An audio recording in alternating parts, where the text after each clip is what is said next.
This is the Ukrainian land the Russians now control.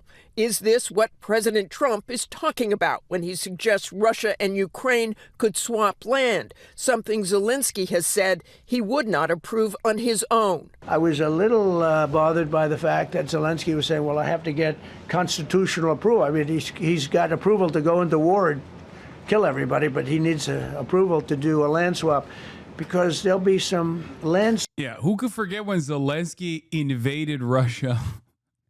February 2022, Zelensky said, I got congressional approval. We're invading Moscow.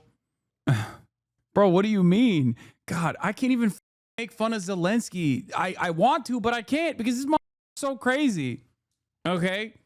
It's just like, it's so stupid. Zelensky got invaded. Zelensky got invaded without congressional approval. No congressional approval then. What now?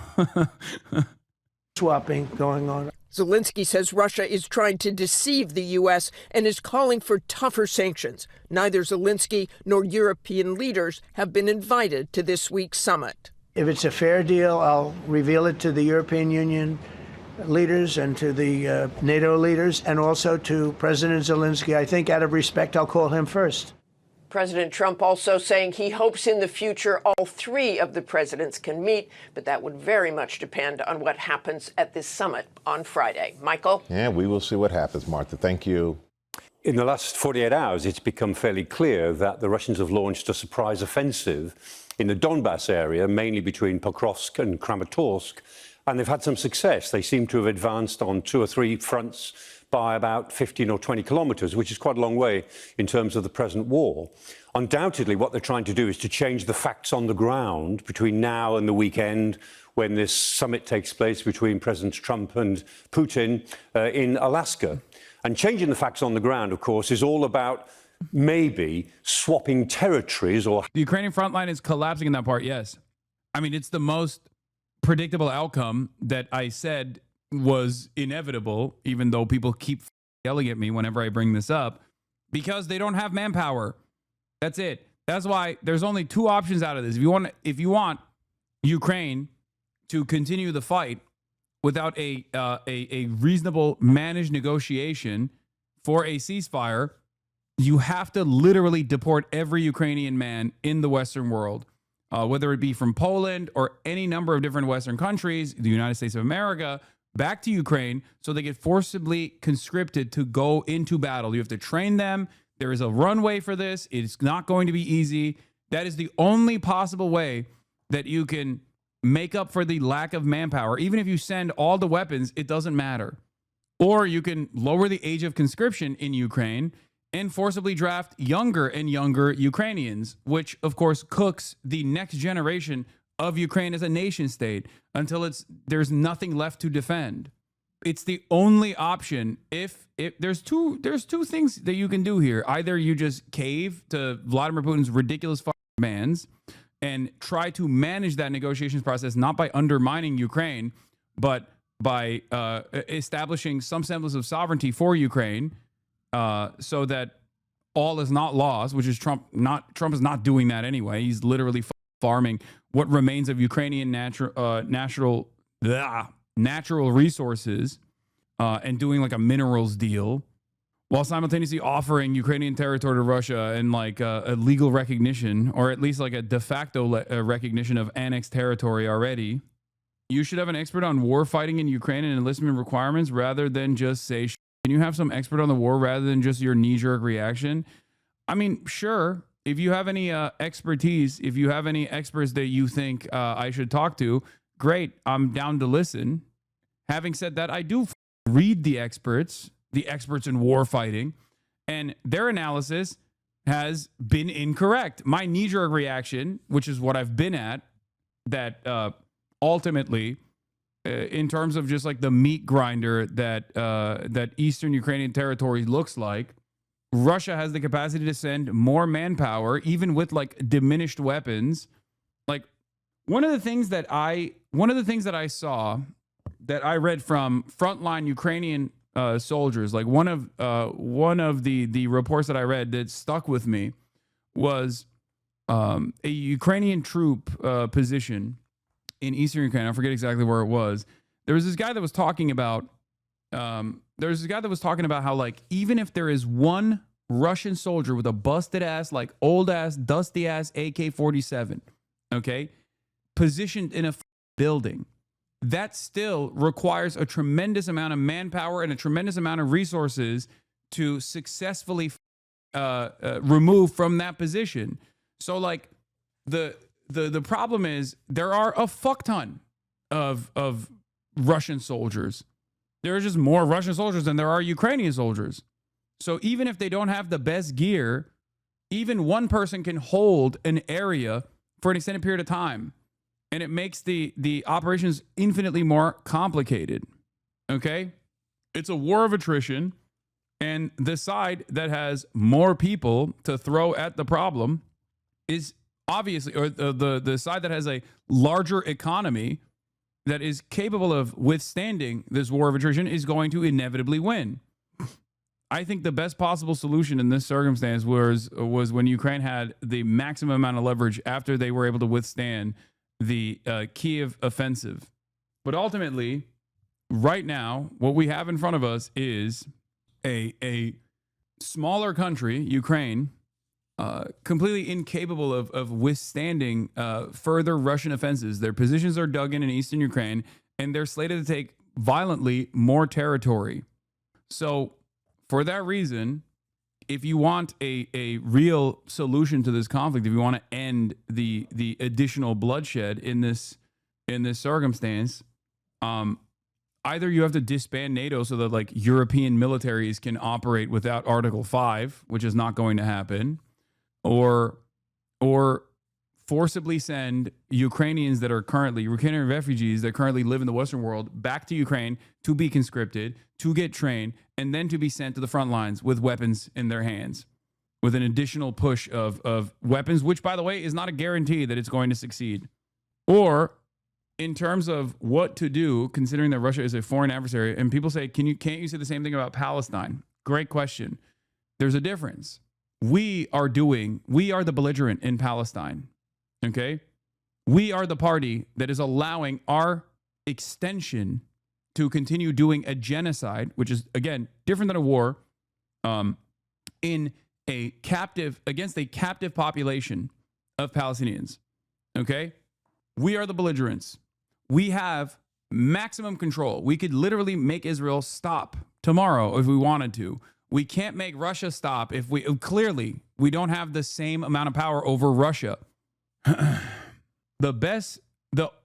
I think the best implementation here would be to try and bring China to the table, considering that they are a political backer of Russia at this point, and to have a conversation with China, Russia, the United States, the EU, and Ukraine to come together and create a reasonable solution that does not completely write off the Ukrainians from the equation. Does Ukraine have nukes? No, they gave up the nukes, and that's why they're currently getting destroyed. A territorial transfer ahead of some sort of ceasefire. So what might that transfer look like? If there is going to be some sort of territorial transfer, I'm pretty skeptical myself, but this may be what we're talking about. There are 4 areas to think about. One of them is Crimea. Crimea is really important.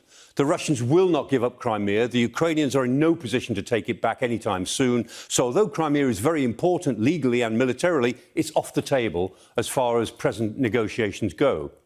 A second area... Remember when I said this and everybody yelled at me? Well, 3 years in the future, now you got traditional mainstream outlets saying it too. They got there. This is still something that people point to be like, dude, I can't believe you said that. You love Russia. You're pro-Russia. You want Russia to take over the entirety of Ukraine. Would be the marginal areas up in Sumy and Kharkiv. The Russians, after the Kursk offensive, hold a little bit of Ukrainian territory opposite Sumy, a little bit of territory in Kharkiv.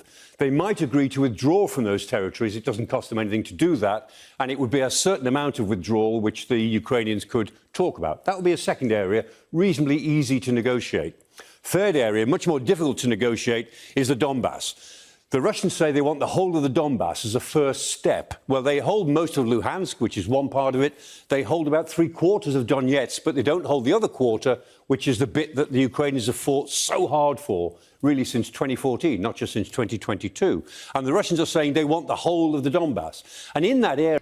Of course, as a non-starter for Zelensky, who says, I am not going to surrender my country because I have no right to do so. Zelensky said, if we leave Donbass today, our fortifications, our terrain, the heights we control, we will clearly open a bridgehead for the preparation of a Russian offensive.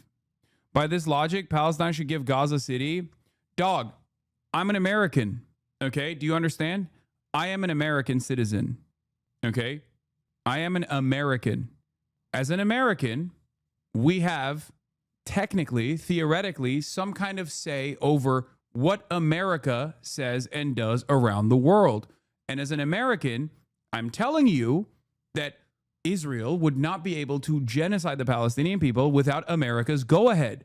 Russia is a foreign nation, a kleptocracy, which with American intervention initially in the dissolution of the USSR that became what it is now. But it's a right-wing, authoritarian kleptocracy that is held together by a bunch of former KGB oligarchs that took all of the state enterprises and turned them into their own unlimited money faucets. Okay? We, as Americans, do not have the same level of control over what Russia does. Russia's incursion into Ukraine is unjustifiable, immoral, incredibly violent. Okay? Its invasion is completely unacceptable. No one is disagreeing on this. I'm not disagreeing on this. I've never said it was good. Do you understand? I'm simply looking at the situation right now in front of us. If you think this is, if you want my moral opinion, okay, my moral opinion, yeah, of course Ukraine should be free of Russian incursion. Yes, I agree. What do you mean? Of course. But that's not what we're having a conversation around. Russia is not Israel. Well, a lot of Russians in Israel, but Russia is not Israel, okay? Israel is a extension of the United States of America. Israel cannot exist in the violent, belligerent ways that it does without America's go-ahead, without America's unlimited support, okay? That's it. We don't have the same level. We do not have the same level of control over Russia as a foreign adversary as we do over Israel. That's the major difference. We have the same level of control over Ukraine that we have over Israel, but Ukraine is the wronged party here. So obviously it doesn't fucking matter. Do you understand? And Trump is using the level of control that we have over Ukraine to over Ukraine. It's not that complicated. If we leave Donbass today, our fortifications, our terrain, the heights we control, we will clearly open a bridgehead. Which, by the way, I don't even think this is a false assessment. There are the four big cities, Slavyansk, Kramatorsk, Kostiantynivka, Drushkivka, and those are the fortress cities. They're like a very strong line of defenses, and the Ukrainians will be required to give up those strong line of defenses and let the Russians in, and west of that, it's harder to construct defenses. So that's a third area, very, very sensitive. Yeah, while we're having this conversation, in recent days, Russia's troops broke through a segment of Ukraine's defensive line near the city of Pokrovsk, a longtime stronghold. They advanced several miles into Ukrainian-held territory, threatening to outflank Ukraine's positions. I want to point to something here, okay? This article is from the New York Times. And in the past, the New York Times' assessment of what was going on in Ukraine was infinitely more cheery. So the very fact that they're actually changing their discourse on Russia's advancements into Ukraine implies that they are getting their notes, once again, from the American State Department. And the American State Department's assessment, possibly led by Donald Trump, possibly led by the conditions on the battleground, are now different than the way that the Joe Biden administration presented the situation. Obviously, circumstances were also different as well. There was at least there was, I guess, by their own version of events, they thought that Ukraine could put up a stronger fight. They thought that Ukraine could potentially push back Russian forces from eastern Ukraine. They were wrong. But the very fact that this is coming from the New York Times means that the American State Department has also changed their dynamic, also changed the way they are looking at the situation. Okay? That's it. When this is a reflection, in my opinion, this is a reflection of the State Department's attitude. Part of that is due to Donald Trump. I mean, this next incursion further into Ukrainian territory is only made possible by Donald Trump routinely fucking going back and forth and undermining the Ukrainian positions, for sure. I'm sure that played a role on this. But the major reason here is because Ukraine is running out of manpower. This is not my assessment. I don't know. I don't know what the front lines look like. This is just the assessment that I keep reading from experts. Having said that, do I believe Russia has the capacity to militarily occupy eastern Ukraine permanently? I do not, for the record. I don't. I don't think that they have that capacity. So this will cook Russia in the long run, is what I think. Okay? There will be covert operations. There will still be guerrilla warfare. I'm certain that there will always be Ukrainian resistance in these areas against the newfound Russian annexation. It's going to be incredibly difficult for Russia to hold the eastern Ukrainian territory. But that's for the future. For the time being, it doesn't seem like this can continue as like state versus state warfare.